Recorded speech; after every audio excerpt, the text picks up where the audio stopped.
You never really knew me." Those were the first words Rafael read aloud, and the silence that followed was so heavy it seemed to suck the air from the room. Everyone's eyes widened. How could this be?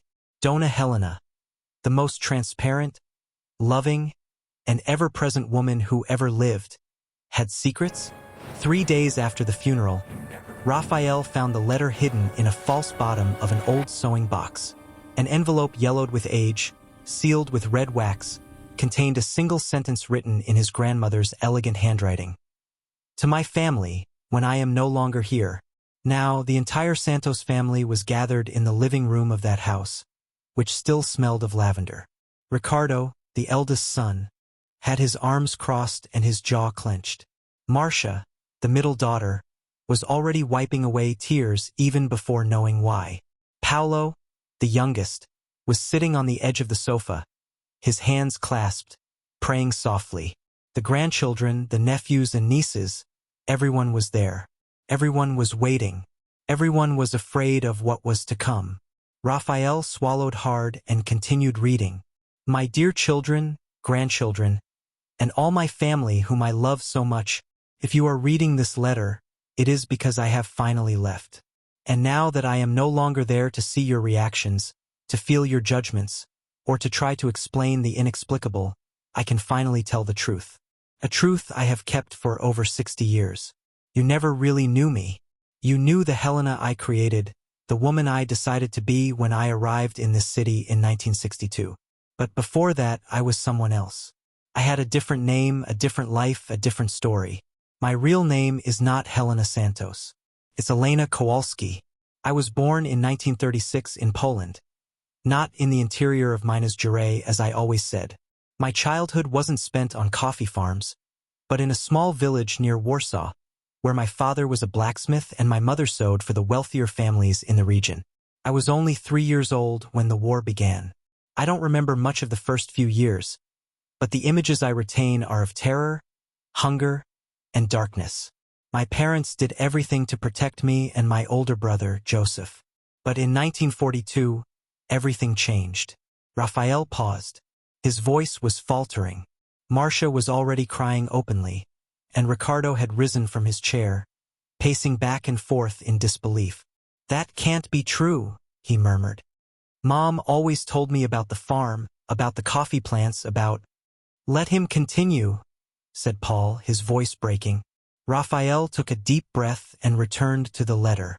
"On a winter night in 1942, soldiers arrived in our village. I won't go into details about what happened because I don't want you to carry those images around. Suffice it to say that my parents had minutes to make an impossible decision. Try to save both of their children or save neither. They chose to save me. I was only 6 years old when I was given to a Catholic family who agreed to hide me. My parents made me promise that I would forget who I was, that I would never speak Polish again, that I would pretend to be the orphan niece who came from the countryside. They gave me a crucifix to wear around my neck and taught me Catholic prayers that I didn't understand. 'You are now Maria Nowak,' my mother said, holding my face in her hands for the last time. 'Elena is dead. You need to be Maria to survive.' I never saw my parents again. I never saw my brother Joseph again. I lived for 3 years hidden in that family's attic, barely able to make a sound, unable to leave, seeing the world only through a crack in the wood. The family that hid me risked everything. If they were discovered, they would all die. I understood that even though I was just a child. When the war ended, I was 9 years old and there was no one left to come looking for me. The family that had been hiding me couldn't officially adopt me. There would be too many questions, the bureaucracy impossible for a child without proper documents. So they sent me to an orphanage. At the orphanage, I met other children like me. Children who had lost everything, who had stories they couldn't tell, who had nightmares every night. It was there that I met Thomas, a German boy who had lost his family in the bombings. We became inseparable. But fate had other plans. In 1950, when I was 14, the orphanage began participating in an international adoption program. Families in Brazil were willing to take in war orphans, to give a new chance to children who had lost everything. I was selected to come to Brazil along with a group of 20 children. Thomas wasn't chosen.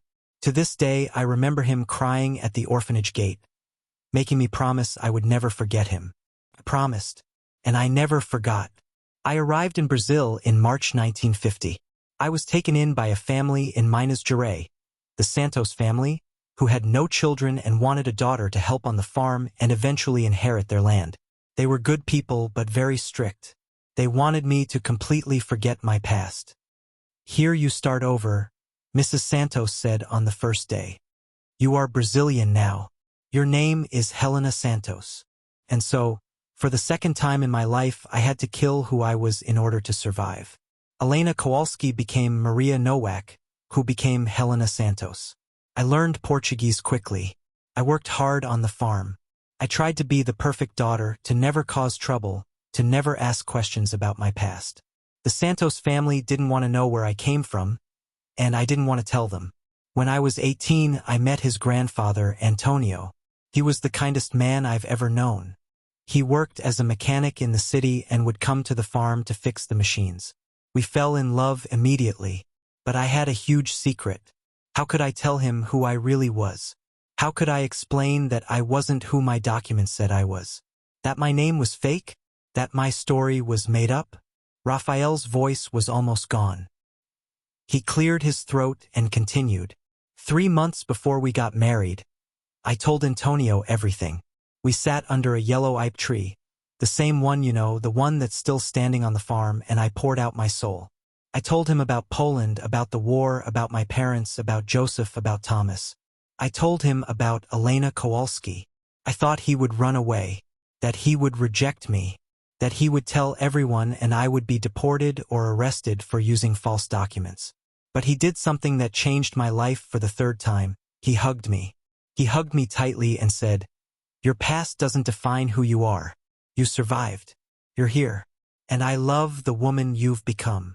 We got married in 1954, and together we made a decision. The past would remain buried. Not out of shame, but for protection. Back then, being a foreigner, being Jewish, having false documents, all of that could bring terrible problems. Antonio wanted to protect me, and I wanted to protect the family we would still build. When Ricardo was born in 1955, I promised myself that I would give him and the siblings who would come after him everything that had been taken from me. Stability, security, unconditional love, deep roots. I wanted you to never feel the terror of not belonging anywhere, of not knowing who you are, of being afraid to tell your own story. So I built this life, this identity, this family, and it was real. Everything I experienced with you was absolutely real and true. Love doesn't need real documents to exist. Motherhood doesn't require a correct birth certificate to be legitimate. I was the truest mother I could be, even using a name that wasn't mine. Marcia was sobbing now, her head resting on her husband's shoulder. Ricardo had stopped walking and his hands were covering his face. Paulo simply stared at the floor, processing each word. Rafael continued, "But there are things I've kept to myself. Things I now need to share with you. In the box where they found this letter, there's also a photo. It's the only photo I have of my real family. My mother managed to hide it in the lining of my coat when she gave me to that family. For 60 years, I looked at that photo in secret, always afraid that someone would find it and ask questions. Look at her. That woman with dark hair and sad eyes is my mother, Esther Kowalski. The tall, strong man beside her is my father, Abraham. The smiling boy is Joseph, my brother. And that little child in my mother's lap is me. Elena, do you see any resemblance? Look at my eyes. Look at the shape of my face. Look and see that that child grew up and became the woman you knew as Dona Helena, Grandma Helena, Mother Helena. Throughout all these years, I carried two identities within me. By day, I was Helena Santos, wife of Antonio, mother of 3, grandmother of 7, aunt of 12. By night, alone, I was Elena Kowalski, the girl who lost everything, who saw horrors, who survived when so many did not. I tried to find my parents after the war. I wrote letters to international organizations, to the Red Cross, to survivor groups. I never got a reply. Eventually, I had to accept what I already knew deep down. They didn't survive. I tried to find Joseph. I searched survivor lists, concentration camp records, cemeteries. Nothing. My brother disappeared like so many others. And Thomas? The boy from the orphanage. I searched for him for years. Until, in 1978, through a search organization, I discovered that he had died in 1963 in a work accident in Germany. When I received this news, I cried for 3 days locked in my room. Antonio told everyone I had the flu. But I was mourning a friend you never knew, for a life you never knew existed. You must be wondering, why didn't you tell us? Why did you keep this to yourself for so many years? Why didn't you trust us? It wasn't a lack of trust. It was an excess of love. When you were children, I didn't want to burden you with such a heavy story. What child needs to know that their grandmother lost her family in a genocide? That she had to deny her own identity to survive? I wanted you to have light, happy childhoods, free from nightmares. By the time you became teenagers and adults, the secret had become a part of me, like a garment worn for so long that it feels like part of your skin. I was afraid. Afraid that you would see me differently. Afraid that you would discover my documents were fake and that this could lead to legal problems. Afraid that everything we had built together would crumble. And perhaps, deep down, I was afraid that telling my story would bring it all back. The nightmares I had learned to control. The memories I had locked away in a dark corner of my mind. The pain I had learned to live with but not to overcome. So I kept silent. And the silence became as much a part of my story as the facts it concealed. Rafael paused for a longer time. Everyone knew he was nearing the end of the letter. He took a deep breath and continued. But now the moment of truth has arrived. Because you deserve to know who the woman who loved you was. And because my story, our story, cannot die with me. I have a few requests to make. First, don't feel sorry for me. I've had a good life. Yes, I started in tragedy, but I found love, built a family, and lived to be 87 years old surrounded by loved ones. How many haven't had that luck? How many haven't survived to see the sun rise the next day? I survived. And not only did I survive, I lived. I loved. I was loved. That's more than many have achieved. Secondly, please don't judge my silence. I did what I thought was best at the time. Maybe I was wrong. Maybe I should have told you sooner.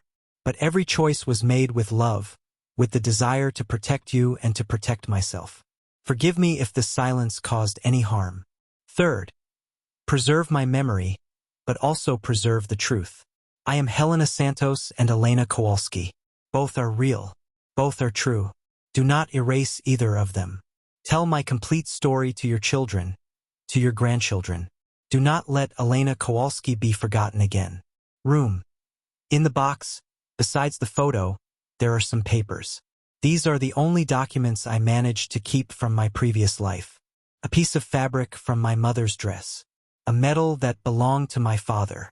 A letter that Joseph wrote to me when I was 5 years old and he was teaching me to read. These objects have no material value, but they are the only physical proof that the Kowalski family existed. Keep them. Honor them. Fifth, live. Live fully. Don't keep secrets that torment you. Don't be afraid to tell your stories. Don't wait until you die to be honest with those you love. I learned this lesson too late, but you still have time. And lastly, know that I love you. I've always loved you. Each and every one of you. You were my redemption. My second chance. My proof that after total destruction, it's possible to rebuild. It's possible to love again. It's possible to trust again. It's possible to be happy again. Ricardo, my firstborn, strong and serious. You inherited my father's strength. He was also quiet, also carried the weight of the world on his shoulders. But behind that strength, he was pure love. Just like you. Marcia, my daughter with the huge heart. You have the same sensitivity as my mother. She also cried easily. She also felt everything intensely. And it was this intensity that made her capable of loving so much, of sacrificing so much.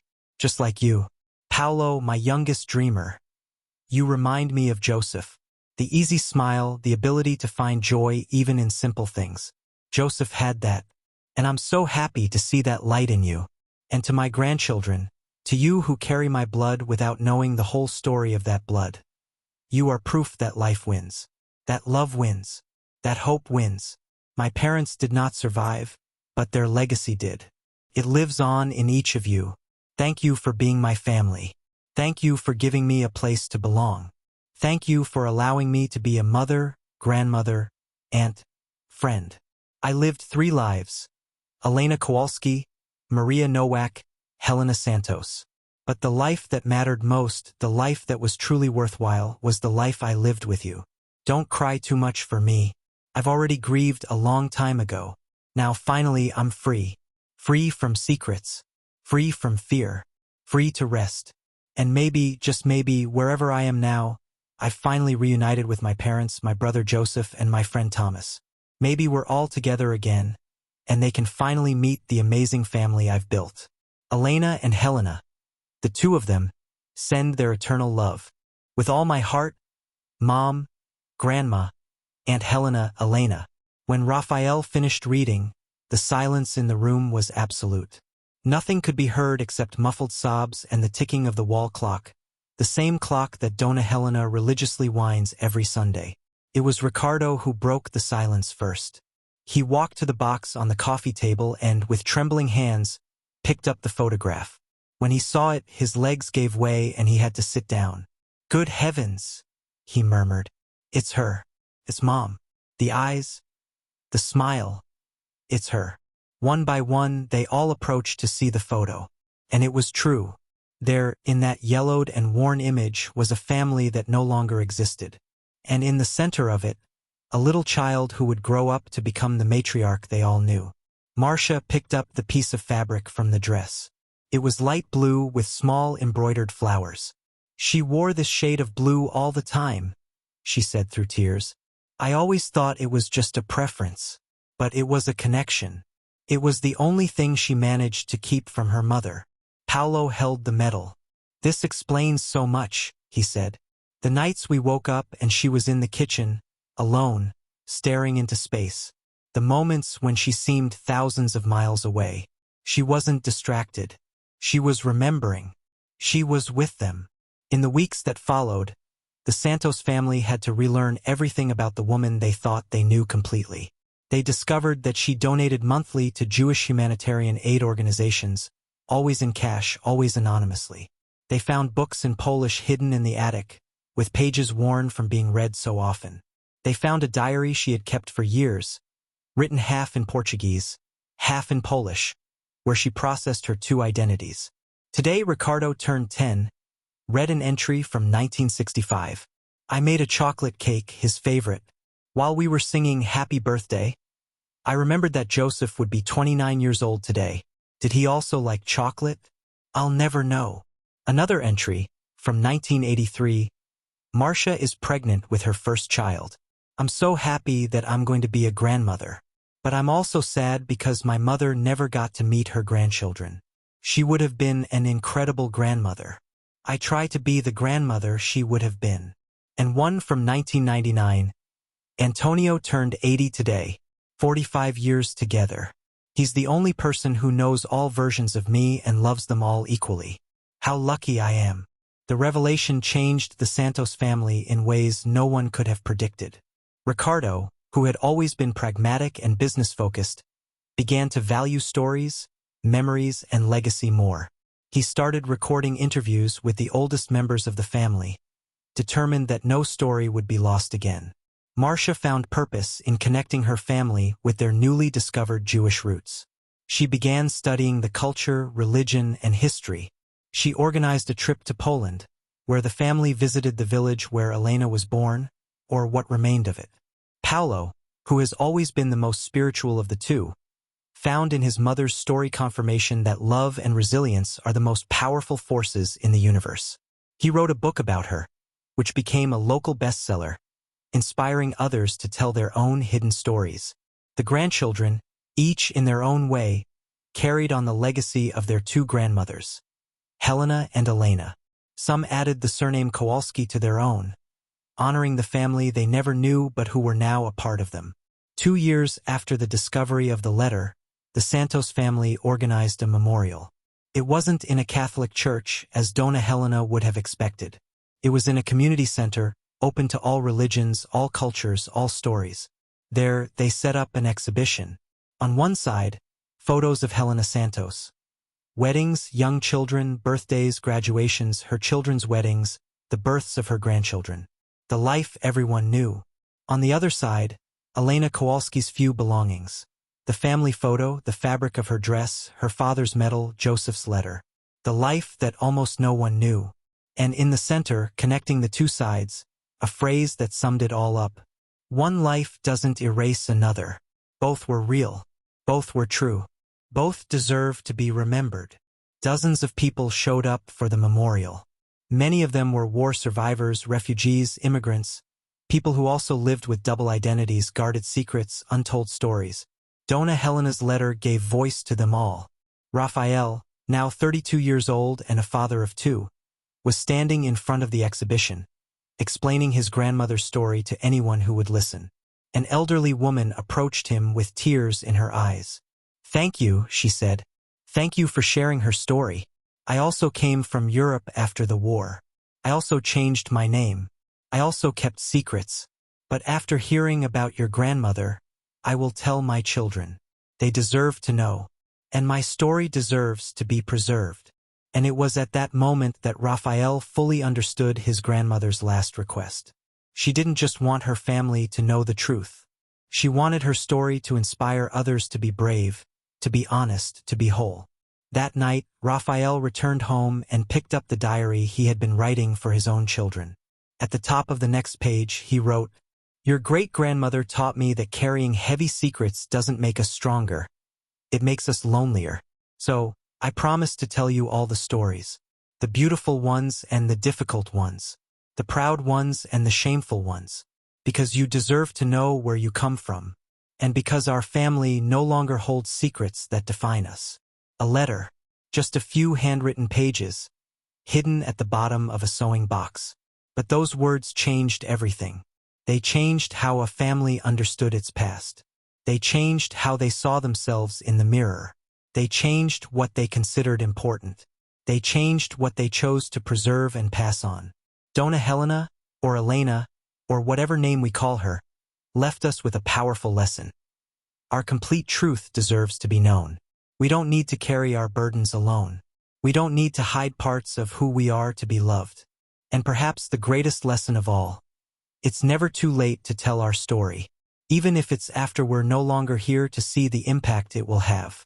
Because the stories that matter, the true stories, the ones that carry pain and love, loss and resilience, destruction and rebirth, those stories never die.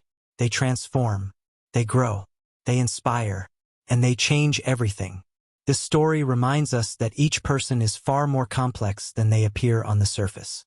That each life contains multitudes, and that sometimes the people closest to us carry entire worlds that we will never know exist, unless they have the courage to share them. Helena did it, and in doing so, she not only changed her family, she changed everyone who heard her story, including you who just read it.